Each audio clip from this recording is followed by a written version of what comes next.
Hi everyone, welcome back to Eclectic. Hello, this is Alina from Argentina, and today I'm going to talk about triangulation. Minuchin, this is an Argentine psychologist. He named 3 types of triangulation: coalition, transgenerational coalition, and so here, let's say the mother forms a coalition with the child, and then she starts talking about the other parent, the father, and says, oh, he did this to me, and oh, I'm suffering so much. Putting the child in the role of a parent, talking to the child as if he or she is an adult, where he can resolve problems between the parents, okay? So there's marital tension.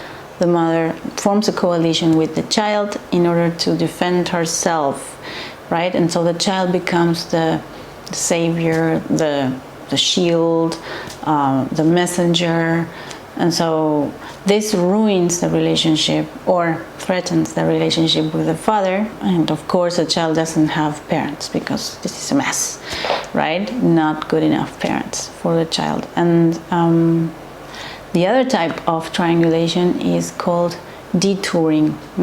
It means detouring the attention of the problems within the marriage, detouring this attention towards the child.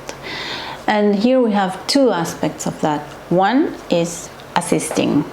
This is when the child is labeled as having problems, problems, physical problems, like not healthy. He's sick. He or she is always sick, That's the big issue in the family. And this deviates the attention from the problem that the father and the mother have in their marriage. And so they sacrifice again the child in order to save the family, not the family, to save their marriage, which is not healthy at all and has problems. Whereas if a healthy parent and a healthy mother and a healthy father have problems, what they do is they talk to each other and leave the kids out of this. And so they don't manipulate in order for their own personal gains, right? And so by deviating the tension and the attention to the kid, the couple will start talking about how problematic this kid is, and oh, what a mess, oh, what would it, and they sort of give the illusion of having they think they have a better relationship because they are deviating the attention from the original problem, which is they really do have problems as a couple, okay? But they don't want to see it. And then the other type of deviation is the scapegoating one, where the child is used as a scapegoat. They sacrifice the child who is bullied and criticized in order to deviate the attention of the parents from their own relationship, which is not going well. Here is where I'm going to tell you about a better explanation of that through the Karpman, because I just said it in Spanish and the order is different. So Karpman's dramatic triangle, okay? Karpman's dramatic triangle is very clear on this. So you have the victim, it's a drama, okay? This is not real, so this is why it's called dramatic. The victim, the role of the victim, is helpless, poor me, martyr, always suffering. The persecutor would be the scapegoat, really, because it's labeled as the persecutor. The persecutor is the one that always attacks. Within this drama, it's not real, okay? They don't attack. I'm going to refer to that now in a few minutes, but in a few seconds. And then we have the rescuer, Superman, the soldier that's always there to save the other parent, okay? Usually it's the mother that does this, and it can change, it changes a lot, but usually it's the mother that scapegoats the child and sacrifices her own child in order to get the attention and the saving energy from the father. And so the father, who is more codependent, enabler of a narcissistic wife, he comes to save the wife, the victim, from the terrible accusations of the scapegoat. The scapegoat, if you are here, you may have been a scapegoat at some point at home. When you're a scapegoat, you are the healthiest of them all. okay? You are the healthiest of the family system, and so you are the truth teller. You're seeing the dysfunction, and so you're marking, you're saying, no, this is not how it is, but I need this. You want to say real things like, I need you, mom, but I need you too, or please pay attention to me, or you said this is not true, things like that. And then the mother starts bursting, like it implodes, and says, oh my God, you're accusing me of being a liar. What did I do to you?